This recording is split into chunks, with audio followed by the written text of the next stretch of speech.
महाभारत ही चल रहा है।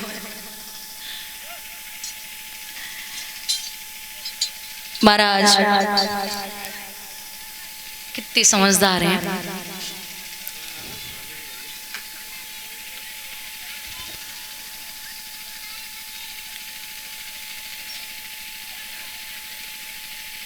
महाराज यहाँ घर में पुत्र का जन्म हुआ जिसका नाम रखा गया परीक्षित।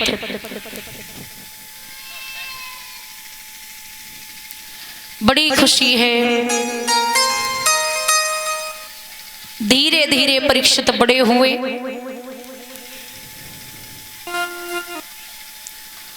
और जब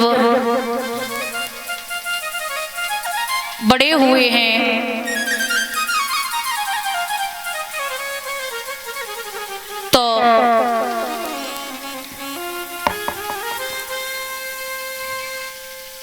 समझदार हो पाए थे। पांडवों ने इनका राज तिलक कर दिया।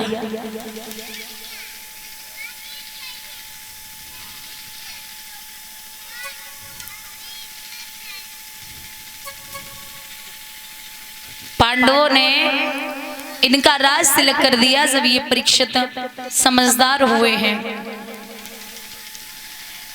पांचों पांडव हिमालय पर्वत पर पहुंचे और प्रयाण के लिए चले गए।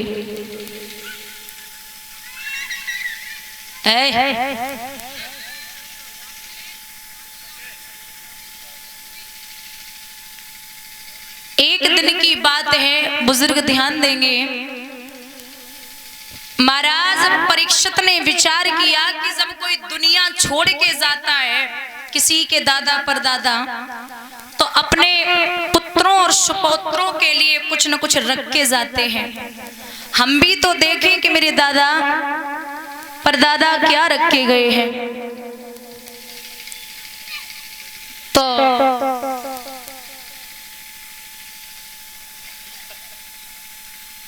कमरे खोले, हर एक कमरा खोलते जा रहे हैं। अंत में जब एक कमरा खोला तो उसमें एक सोने का मुकुट रखा था। उस मुकुट को सिर पर धारण करके परीक्षित शिकार खेलने के लिए चल दिए। और वो मुकुट जो है वो परीक्षित के बाबा भीम और जरासंध से युद्ध में छीन करके लाए थे। वही मुकुट सिर पर धारण करके चला है राजा। अरे सैया तो नवल देव को, ए दुला तो नवल देव को, चलो है रे वीर परीक्षित हो।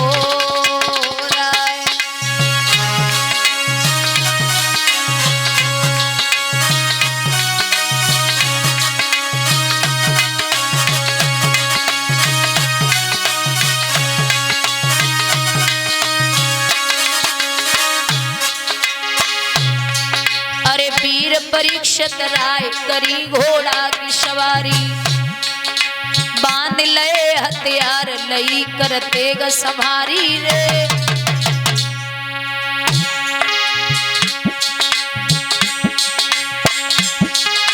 नारे नवल देव चली आरती लेके आई, चौमख दीपक जार थार सोने को लाई रे। तुरंत उतारी जल्दी अयो लोट पति सोंगे रात अरे उचारी। सैया तो नवल देव को, चलो है रे वीर परीक्षित हो राय।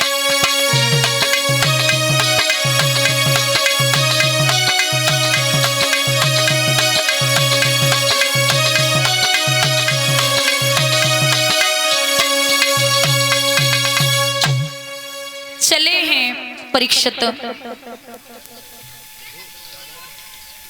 तो क्या देखा, पूरे दिन दादा शिकार तो नहीं मिला, लेकिन एक झाड़ी से छिपके बैठे तो कहां निगाह पहुंची है, एक गाय और बैल को एक शूद्र काला कलूटा सा व्यक्ति हाथ में डंडा लिए हुए मारता चला आ रहा है। तो गाय ने आवाज लगाई है, कोई वीर पुत्र है जो मेरी लाज को बचा ले। तो बापे कोई भी नहीं है। परीक्षित बाहर निकल के आए और हाथ उठा के जवाब दिया, निडर हो निर्भय हो कपिले, सेवक सेवा में हाजिर है, विश्वास रहे मैया मेरा तुझ पर सर्वस्व निछावर है। मां मैं हूं। अब श्री सूत जी कहते हैं, सोनकादिक ऋषियों आपको पता है ये गाय कौन है और ये बैल कौन है, और इन दोनों को जो मार रहा है वो कौन है? तो जवाब मिला है कि ये गाय जो है वो पृथ्वी मैया है, जो बैल है वो धर्म है। लेकिन बैल एक ही पैर से भाग रहा था, अब 3 पैर कहां गए? तो बोले जब सतयुग था तब 4 थे, जब त्रेता युग आया तब 3 बचे, जब द्वापर आया तब 2 बचे, और जब कलयुग ने अपना चरण दबा लिया तो सिर्फ और सिर्फ 1 पैर बचा है। अब उन दोनों को जो मार रहा था वो कौन था? बोले वो कोई और नहीं, साक्षात कलयुग था। आपको बता दें कलयुग की टोटल उम्र है 4,32,000 वर्ष की। कलयुग की उम्र है 4,32,000 वर्ष की, और अभी कलयुग की ढंग से शुरुआत भी नहीं हुई है। कलयुग की उम्र अभी 5200 वर्ष के हुए हैं। कलयुग की उम्र अभी कलयुग 5200 वर्ष सिर्फ बीता है, बाकी सब पड़े अभी 4,32,000 वर्ष पूरी उम्र है। जब घोर कलयुग आएगा, अभी इंसान की उम्र टोटल होती है 100 वर्ष की, फिर होगी 50 आने वाले समय में, फिर होगी 25, और जब घोर कलयुग आएगा तब आदमी की उम्र सिर्फ और सिर्फ 12.5 वर्ष की बचेगी। बोलिए गोविंद भगवान की। और जब कलयुग हद से ज्यादा बढ़ेगा तो माँ बेटे का रिश्ता लोग नहीं समझेंगे, बहन भाई का रिश्ता नहीं समझेंगे, बाप बेटी का रिश्ता नहीं समझेंगे। जो अभी पशुओं का व्यवहार होता है वही व्यवहार शुरू हो जाएगा जब घोर कलयुग आएगा। यहाँ कहते हैं कलयुग से परीक्षित कहते कि तुम्हें क्या चाहिए? बोले महाराज सतयुग त्रेता द्वापर आए, सबने राज्य किया, अब मेरी बारी है, मैं भी राज्य करूंगा। बोले जाओ, जहां स्त्री संग होता हो वहां तो निवास कर, जहां झूठी गवाही होती हो वहां तो निवास कर, जहां लोग मांस मंदिरा खाते पीते हो, वेश्याओं का नाच होता हो वहां तो निवास कर। बोले रे रुकिए ना, क्या बोले जा रहे हो? क्यों? बोले ऐसी जगह तो दे दो जहां मैं जा सकूं। बोले तो जा तू कनक में निवास कर। कनक माने सोना, और एक होता है धतूरा। सोना 2 प्रकार का होता है, खुद की कमाई का और एक दूसरों का छीना हुआ लूटा हुआ सोना। तो तू उस सोने में निवास करेगा जो दूसरों का लूटा हुआ हो, छीना हुआ हो। परीक्षित बोले अब तो स्थान दे दिए हैं, तो कलयुग बोले हमें भी भागने की जरूरत नहीं है, जो मुकुट बांध रखा है ना वो छीन के ही आया है। सूक्ष्म रूप से कलयुग उसी मुकुट में प्रवेश हो गया। अब बुद्धि बिगड़ी, ध्यान भटक गया, लोमस ऋषि की कुटिया की तरफ बढ़े, प्यास लगी है तो पानी के लिए भागे और विचार करते हैं कि महात्मा ने तो नेत्र बंद कर रखे हैं, क्या करें एकांत में। और अभी हम समझा रहे थे कि भजन एकांत में, ऐसे नहीं माला जप रे राम राम राम भैंसिया डली बांधियो फिर शुरू, भजन है जितना हो सके एकांत में ही करो। और हम वैष्णव हैं, हम प्रभु के भक्त हैं, तो किसी का भी घर हो, जरूरी नहीं है महाराज, लेकिन उस घर में एक तुलसी का पौधा होना बहुत जरूरी है। घर में तुलसी का पौधा होना बहुत जरूरी है। चाहे आप 4 मंजिल मकान बनवा लें और चाहे 10 मंजिल बनवा ले, वो मकान ही रहेंगे, घर नहीं बन पाएगा। घर पता है किसे कहते हैं? घर किसे कहते हैं महाराज? आप मकान तो अगर पैसा है ना तो ईंट गिट्टी सरिया बालू सीमेंट सब इकट्ठा कर लो, मकान बनवा लो, लेकिन उसे घर बनाने में पूरी जिंदगी लग जाती है। घर उसे कहते हैं जहाँ डाइनिंग टेबल पे नहीं महाराज, अगर चटाई है घर में तो 4 भाई बड़ी खुशी से उस चटाई पे बैठ के भोजन कर रहे हैं, एक दूसरे से सुख दुखी पूछ रहे हैं। जहाँ परिवार में एकजुट एकता है, वो मकान नहीं, वो घर होता है। पहले लोग घर बनवाते थे तो चाहे भले ही कच्चे घर हों, उनके बाहर लिखा होता था राधे राधे सीताराम चौपाइयाँ, जो भी, चाहे भले ही निर्धन हो। लेकिन अब जितने बड़े पैसे वाले होंगे उनके मकान तो बड़े अच्छे बने होंगे, लेकिन बाहर लिखा होगा कुत्तों से सावधान। इसका मतलब आप घर में एंट्री ले रहे हैं तो घर में इंसान तो रहते ही नहीं है। बोलिए गोविंद भगवान की। आप कितना भी अच्छा बनवा लो और घर में अगर दरवाजे पे अच्छे विचार नहीं लिखे हैं, अच्छी चीज नहीं है, तो वो क्या धर्म है आपका?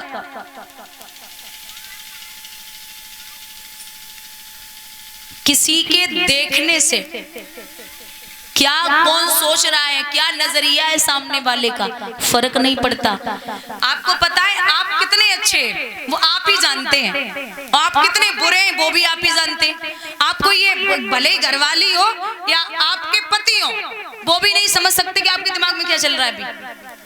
आप कितने अच्छे हैं वो आप ही जानते हैं। हमें 75 साल हो गए आजाद हुए, ठीक है ना? तो मुझे भगवान ने बनाया है, मुझे भगवान ने बनाया। हम किसी के हाथ के रिमोट कंट्रोल नहीं है जो कोई और चलाएगा, हम उसके हिसाब से चलेंगे।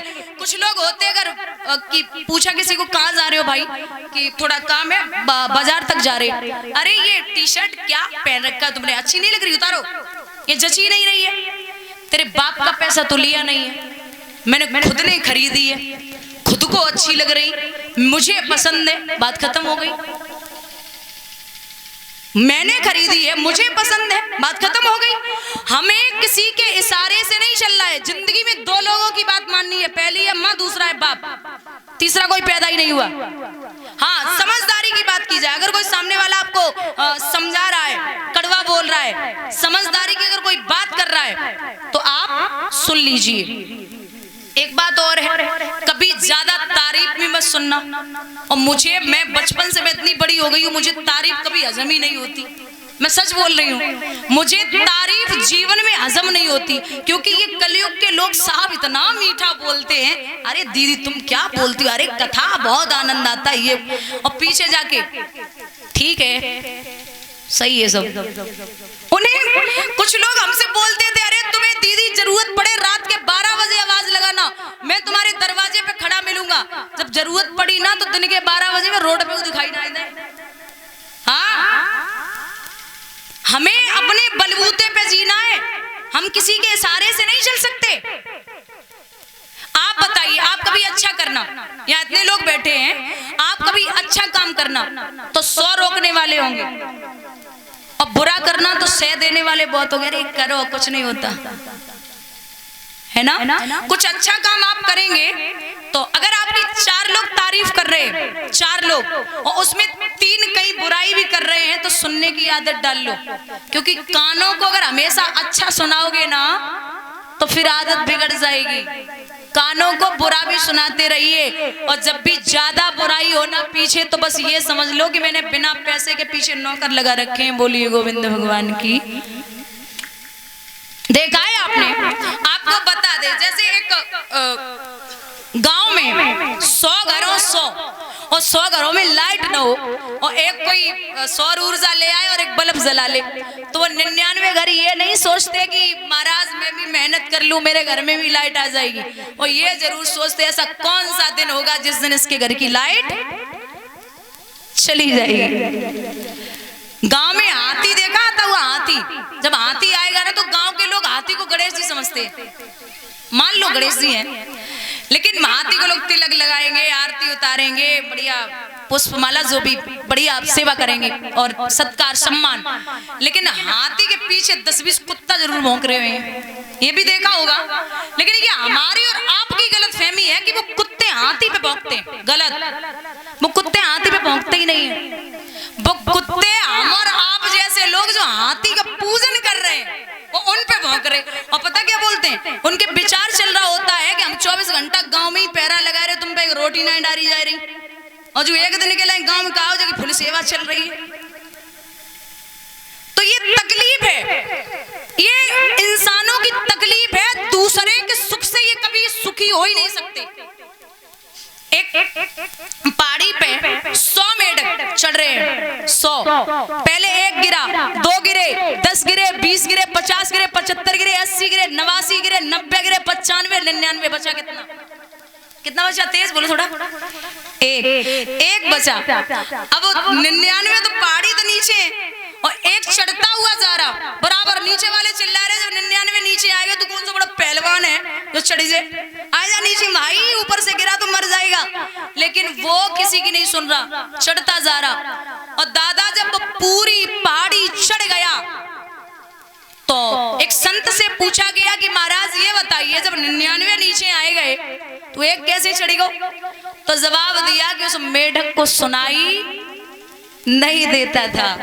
जब वो पहले एक गिरो ना तो दूसरे वाले ने कई काय को परेशान है, भैया जब हम गिर गए तो तेरी कहाँ हिम्मत जो चढ़ी से आजा नीचे। ऐसे बराबर पे जिन्हें सुनाई देता था ना वो उतरते गए, और बस सुनाई ना दे रहे हो कितने उछिल्ला हुआ है तो अपनी मंजिल हासिल करनी है। तो जब भी बुराई हो ना, कुछ अच्छा काम करो तो बहरा बनने की कोशिश कर लेना। बोलिए गोविंद भगवान की। जीवन है, कठिनाइयां तो आनी है, और इंसान होकर के आपको तकलीफ नहीं हुई फिर तो व्यर्थ है। इंसान आप हैं और आपको तकलीफ नहीं है या कष्ट नहीं आए या कष्ट नहीं झेले तो आप इंसान है ही नहीं। अरे झेलने की क्षमता रखो, जब भी तकलीफ आए और चली जाए तो भगवान से एक बार हाथ जोड़ के कहो कि थक गए क्या, भेज दो, बहुत सहनशीलता है मुझ में। तो सामर्थ्य रखनी है हमें, कितना भी कुछ भी कर लो। आए इसका नाम है जग, जा से जन्मे और गा से गए। कुछ लोग धन कमा लें, ज्यादा इकट्ठा हो जाए धन तो बड़ा गर्व होता है, बड़ा कमाया भाई। अच्छा, कमाई जो होती है ना वो 3 प्रकार की होती है, एक आप कमाई, एक बाप कमाई और एक पाप कमाई। सबसे अच्छी कौन सी होती है? आप कमाई। तब तो बाप कमाएगा ना तो बेटा बड़ा गर्व से कहेगा मैंने 5,000 की 10,000 की ब्रांडेड जीन्स पहन रखी है ना। बाप के नाम से तो दुनिया जानी जाती है। प्राउड गर्व तो तब हो जब आप कहीं खड़े, आपके पिता सामने हो तो लोग नाम लेके ये कहें कि फलाने का बाप है, उस बेटी का पिता है, उस बेटे का पिता है। ऐसी शोहरत, ऐसा नाम कमाइए, ज्यादा नहीं। जिंदगी में अगर कुछ भी न कमा पाओ तो इज्जत और व्यवहार कमाना जरूरी है। पैसा हर जगह काम नहीं आता। इज्जत अगर है ना तो 4 आदमी नहीं 50, 100, हजारों आदमी आपको आपके दरवाजे पर अपने बैठने देंगे। और व्यवहार है तो अगर जरा भी सर दर्द हुआ तो हजारों लोगों की भीड़ आपके दरवाजे पर होगी। वो कमाइए और इतना तो कमा लीजिए कि चाहे कितना भी बड़ा आदमी बैठा हो आपके सम्मान के लिए एक बार खड़ा हो जाए, ये बोलने की बैठ जाइए। ये होना जरूरी है, क्योंकि जिंदगी भर ब्रांडेड करने वालों, याद रखना कफन में कोई भी ब्रांड नहीं होता। लिखा है दादा,